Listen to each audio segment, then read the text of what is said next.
Well, hiya, BookTube. Bill Ruttenberg here with the Ruttenberg Library.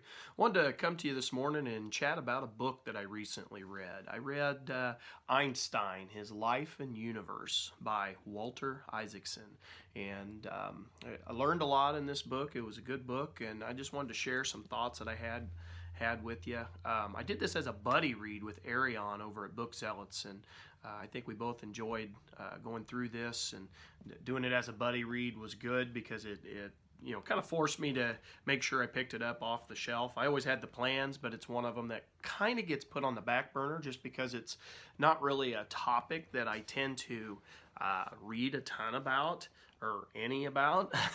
I had never, going into this book, I had never read anything on Einstein, so I learned quite a bit about his life, and I really like how Isaacson makes a lot of this stuff easy to understand. So a little bit about the book. This is a 675 page book. It was 551 pages of text, and then the rest of it was notes and bibliography and index. But so it's pretty hefty.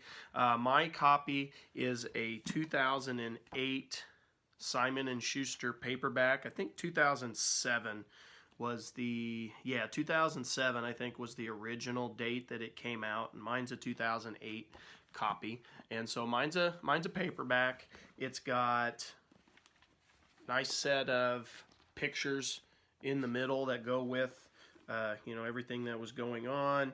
It's got the classic Einstein photo. That's probably one of my favorites.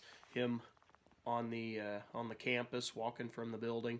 I really like that photo, but it's got some nice photos in it. So a little bit about this book. We learned quite a bit about Einstein. The big drawback for me, and this is just for me, it might not be for others, is I am not big on the science stuff and the lingos and or the terminology. I am not very good with it. So when it starts talking about quantum physics, it goes right over my head. And as you can see, it goes pretty quick. There's nothing holding it back. Anyway, the science part I struggled with, and that is not Isaacson's fault. I think actually Isaacson did a very good job of breaking it down for the average reader, because I think it's actually a whole lot more complicated than what he was, how he was writing it. And so I appreciate the effort that Isaacson made to, I don't know if you want to call it dumb it down, but for a caveman like me, it made it kind of understandable. But the part that I really appreciated about this is for like every chapter on quantum physics, it also had 3, 4, 5 different chapters on just other things going on in his life, and then carrying it forward in the historical perspective of what was going on in Europe and in the United States at the time that he was living. Now, one of the things you need to realize is Walter Isaacson writes this. He's writing this biography, but he's a journalist, not a true historian, and so maybe the research could have been a little more in depth. I know that that does bother people, but I think he made this an approachable subject. I think that's very important to see and to understand, that the average person's probably not going to pick up something on Einstein, and he made this very readable and very approachable to the average person, so I liked that about it. And so a lot of this, it's talking about a lot of academic stuff, but it's not taking it from maybe that academic approach. And I just think that's a really good thing when we look at trying to get more people reading about this great man. Now, with that being said, I said this great man. Now I say that with a grain of salt because I always had this fluffy vision of Einstein. I have no idea why. I've never read anything about it. So you probably do need to realize this is the first book I've ever read on Einstein, so I have really nothing to compare it to. But, I always see the pictures and stuff of him, and I always think of this kind old man who looks like he would be kind of like a grandpa figure that you'd want to go sit and listen to stories. And I just never in my wildest imaginations, realized what he was actually like in some of his personal life.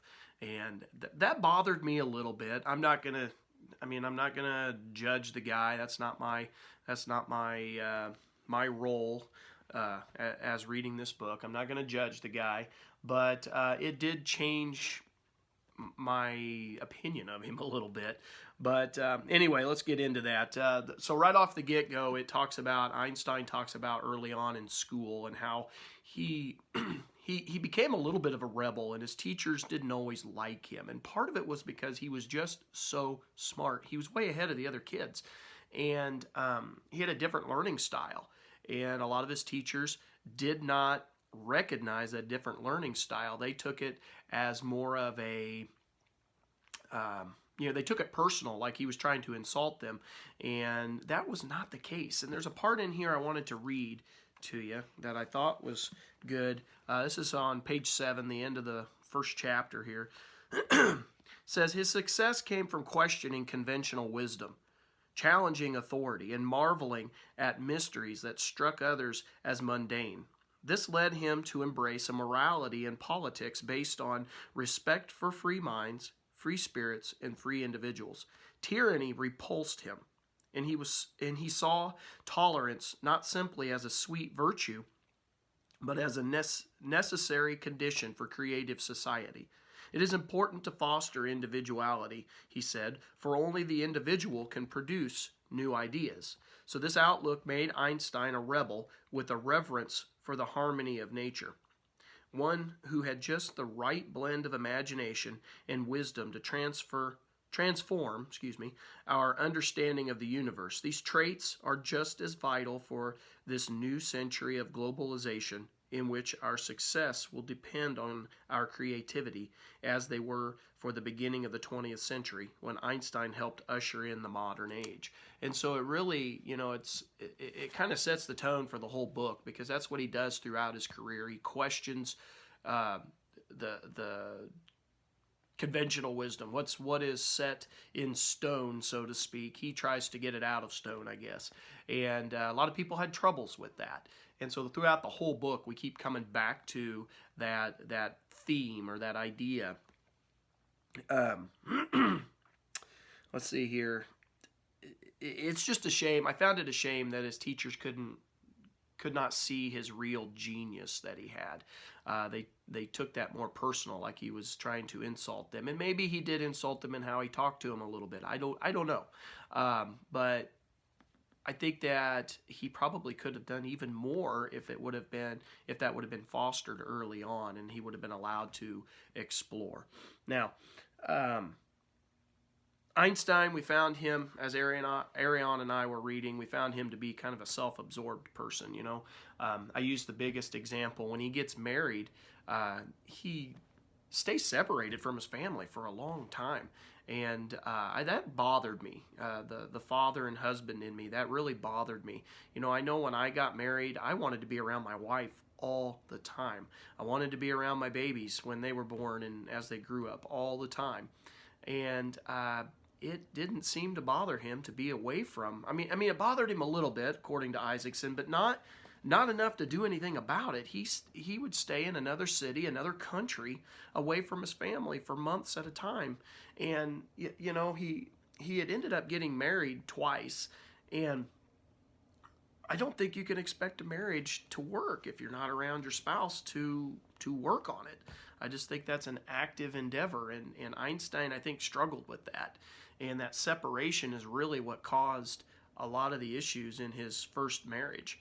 And, it gets to where as he's away, as human beings, we have that natural inclination for physical contact with people. And as he's away from his wife, it was only a matter of time. He found some other ladies that would give him that contact that he wanted. And so he does cheat on his wife, both of them. And numerous times. And that I struggled with that, because I never, ever pictured Einstein to be that way. And that just really bothered me. But anyway, it got to the point where, and you could just see how the jealousy would build up with those wives. I mean, that's just obvious. And his first wife, he got really mad at her, and she wouldn't give him a divorce. He finally got to the point where he just wanted to divorce her, and she wouldn't give him the divorce. And so he said, okay, let's see. He gives him this brutal ceasefire ultimatum. It was a form of a proposed contract, one in which Einstein's cold scientific approach combined with his personal hostility and emotional alienation to produce an astonishing document. And it read in full. So I'm going to read you this real fast. These conditions that he gives his first wife. It says, the conditions here. A, you will make sure that my clothes and laundry are kept in good order. Number 2, that I will receive my 3 meals regularly in my room. Number 3, that my bedroom and study are kept neat, and especially that my desk is left for my use only. B, you will renounce all personal relations with me insofar as they are not completely necessary for social reasons. Specifically, you will forego, number 1, my sitting at home with you. Number 2, my going out or traveling with you. Now C, you will obey the following points in your relations with me. Number 1, you will not expect any intimacy from me, nor will you reapproach me in any way. Number 2, you will stop talking to me if I request it. Number 3, you will leave my bedroom or study immediately without protest if I request it. And then D, you will undertake not to belittle me in front of our children, either through words or behavior. Now, I don't know about you all, but if I was to ever give my wife that kind of ultimatum, not only would she smack me, she'd probably find one of my baseball bats and beat me profusely. I don't know that I would end up being able to come out of that. and Einstein gives his first wife this ultimatum, and wow, I could not believe it. It was very, very cold. That just surprised me. And anyway, so let's see here. I just visualized him as this well-liked, this guy that gets along with everybody, and that just wasn't the case. And it wasn't only in his married life. Isaacson also points out that it's with his relationship with other scientists. It gets to where, when you're that smart, it's hard not to have an ego, first of all. And Einstein had an ego, but so did all the other scientists. And so we see that these scientists really have troubles communicating with each other because of their egos. And what really probably made it even worse was Einstein was questioning all the other scientists' work, and he was turning it upside down. And he was way ahead of everybody. His vision of physics was just way, way, way ahead of everybody. And sometimes he came up with, ideas that he was so far ahead of everybody that nobody was ready. So when it came to like the Nobel Peace Prize, he should have won a couple of them, and he only ended up winning one, and it was long after the fact. And I found that amazing that he only won one, where there's other people winning a couple of them. And some of his early stuff, he doesn't really get recognized as much as he should have because he was so far ahead of everybody. And on top of it, he alienated the scientific community in some respects. I mean, he had some friends, don't get me wrong, but there was a lot of them that he alienated through his ego and because he was flipping their ideas upside down. So I guess in that case, when it came to the recognition for his work, it's don't bite the hand that feeds you. And anyway, so let's see here.